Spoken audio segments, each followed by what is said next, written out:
If we want to figure out the derivative of f of x equals x squared, we know a really simple way to do that, just using the definition of derivative, or what's also called the method of increments.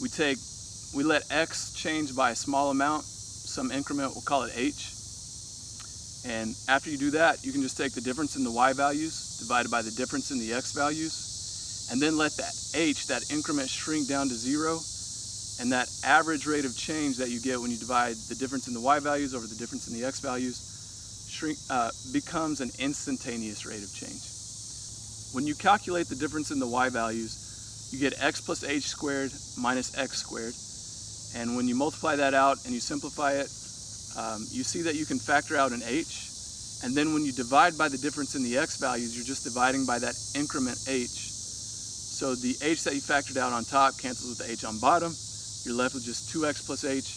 And then when you let that h shrink down to 0, you just get a derivative of 2 times x. And you can do something similar with the general quadratic equation f of x equals ax squared plus bx plus c. It's not too hard to make that same calculation, difference in y values over difference in x values. Take the limit as h goes to 0, and you get 2 times a times x plus b. Now, what if we have a slightly more complicated polynomial, like this one? It's really not that much more complicated, but if we try to use this same method, we can calculate it all out, but it's starting to get tedious, and this is still relatively simple. If it gets pretty complicated, then we don't want to have to try this method every time we want to find an instantaneous rate of change, if we don't have to. So we're going to look for a pattern. So when we're looking for a pattern, we're going to start with really simple examples. So for example, the derivative of 1 we know is 0. The derivative of x is 1. The derivative of x squared is 2x. And then we know the derivative of x cubed, if you make that calculation using the definition of derivative, you get 3x squared. So let's think about these in terms of the power that you're raising x to, because all polynomials are made up of x raised to some power and then times some number. So if you've got x raised to the 3rd power, the derivative was 3x squared. Let's think of that in terms of the 3. It's 3 times x raised to the power of 3 minus 1. Then the derivative of x squared we'll think of in terms of the 2. It's 2 times x raised to the 2 minus 1. So let's look at the other two simple ones. The derivative of x. The hidden power there that we don't actually write when we just have x is 1. So we're going to think of it in terms of the 1. That derivative is 1 times x to the 1 minus 0. To the 1 minus 1. 1 times x to the 1 minus 1 gives us 1 times 1. So that derivative is 1. And then the derivative of 1 we can think of as the derivative of 1 times x to the 0. Let's see if it follows the same pattern. The power of x is 0, so we'll think of it in terms of that number. And if we do that, then the derivative we can think of as 0 times x to the 0 minus 1.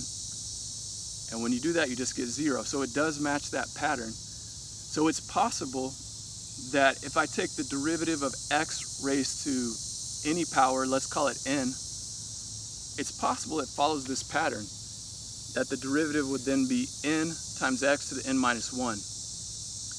If that's true, that would be really nice. It would save us lots of time. So it's worth looking into to try to figure out if this really works all the time or not. In order to try to figure that out, we're going to have to use the definition of derivative, the method of increments. So we're going to have to take the limit as h goes to 0 of x plus h to the n minus x to the n, that's the difference in the y values, over the difference in the x values, which is just h. So in order to calculate that, we're going to have to figure out what x plus h to the n actually is equal to, and then we'll try to simplify it out. that's not so easy for just a general n. We don't even know what the number is. So we're going to look for a pattern also for that, for x plus h to the n. So we'll start out with x plus h to the 0. Anything to the 0 is 1, so we just get 1. X plus h to the first power is just x plus h, of course. X plus h squared is x squared plus 2xh plus h squared. X plus h cubed, if we multiply that out, we get x cubed plus 3x squared times h plus 3x times h squared plus h cubed. And you can write that out and test that, but it's true. And there is a pattern that's happening here. It's not obvious yet, but instead of multiplying this out, x plus h to the 4th for the next one, I want to go ahead and try to recognize the pattern here.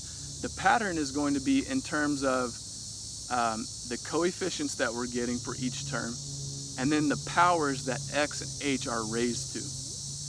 Let's just look at the pattern of the coefficients first. So if we raise x plus h to the 3rd power, the coefficients that we get are 1, 3, 3, 1. And up at x squared, it was 1, 2, 1. X plus h to the 1 was, the coefficients were 1, 1. And then x plus h to the 0, there was just one coefficient of 1. So if we set it up in this triangle formation, there is a pattern happening. And I want you to pause the video and try to figure out if you can use the pattern, recognize the pattern to see what the next line of coefficients will be if we raise x plus h to the 4th power. So pause and think about it. The pattern, if you noticed, hopefully you figured it out, but if you didn't, that's fine. The pattern is to get a number in that next row, you have to take the two numbers above it and just add them together. So in the row for n equals 3, we had 1, 3, 3, 1. In the next row, notice all the rows start and end with 1. So in the row for n equals 4, we'll start with the 1. And then that next number will be 1 plus 3, so it'll be 4. The next number is 3 plus 3, so it's 6. 3 plus 1 is 4. And then the last number is 1. So for that n equals 4 row, we're getting 1, 4, 6, 4, 1. We can follow this pattern as far down as we want to once we've recognized it. It works all the time. This is called Pascal's triangle, by the way. And the only question we have left is, for these coefficients, what powers of x and h do we use for each term? So if you go back and look at the cube term, for example, it was 1 times x cubed. We can think of that as x to the 3rd times h to the 0. And then the next one was 3 times x squared times h to the 1. And then 3 times x to the 1, h squared. And then 1 times x to the 0, h to the 3rd. So you can see the pattern. You start out with x to the nth power, whatever n is, times h to the 0. And then as you move across, you just subtract 1 from the power of x, you add 1 to the power of h. So if we want to get down to the nth row, well, let's do the 4th row first, the n equals 4.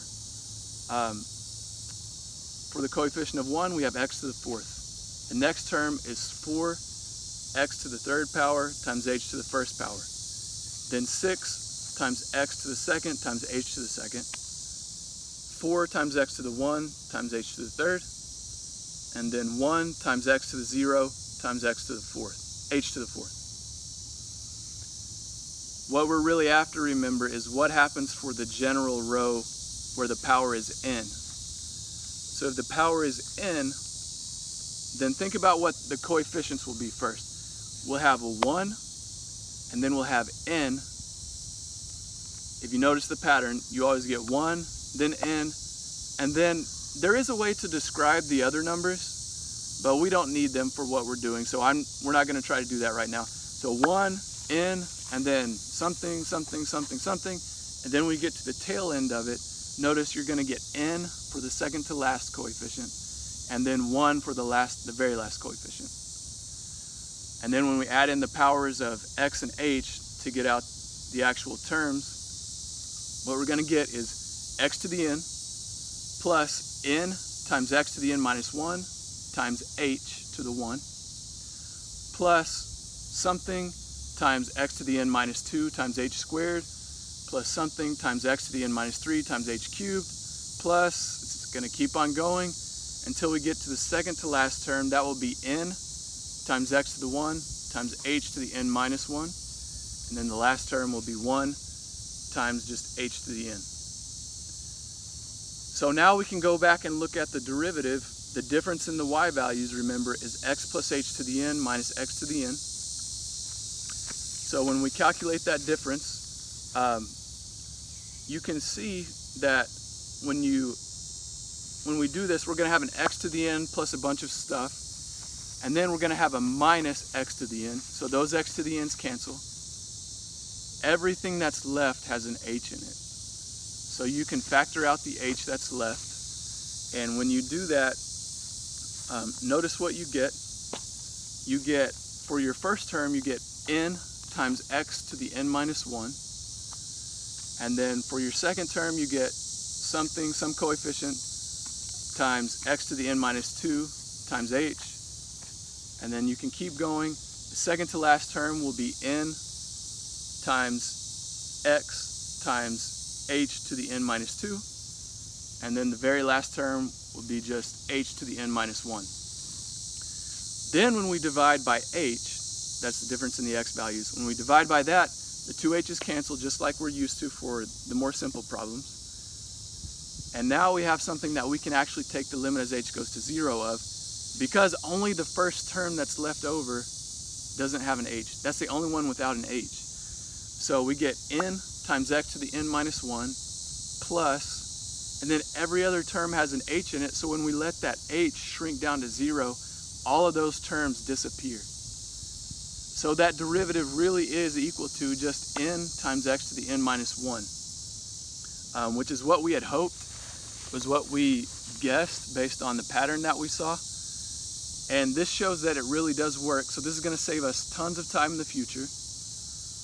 For all polynomials now, we know how to take the derivative really quickly. For example, the derivative of x to the 5th, now we know is just 5 times x to the 4th. The derivative of x to the 1000 is 1000x to the 999. So this is going to save us a lot of time. It'll save us even more time than what we can tell just from that, because it's a fact that's not obvious now, but it is true that if you do this for powers of x that are not integers, like we've just been looking at 1, 2, 3, 4, 5, 6, n to the n, they're all whole numbers. If you do it with numbers that aren't whole numbers, it still works. So, for example, if I want the derivative of the square root of x, that's the derivative of x to the 1/2. And it is true that I can just bring that power down in front, so the derivative is 1/2 times x to the 1/2 minus 1, which is 1/2 times x to the negative 1/2. Negative power means move x to the denominator, and a 1/2 power is a square root, so what you really get with this is 1 over 2 times the square root of x. If I have, for example, x raised to the 2.7 power, that's going to be 2.7 times x to the 1.7. If I have x raised to the pi power, that's going to be pi, the derivative is pi, times x to the pi minus 1. If I have, for example, 100 times x to the 4.5, let's say, then I bring the 4.5 down and I multiply it by that 100 that was still out there. So 100 times 4.5, it's going to be 450 times x to the 4.5 minus 1. So 450 times x to the 3rd. So this nice rule does hold for all powers of x, and it's going to save us a lot of time from here on out.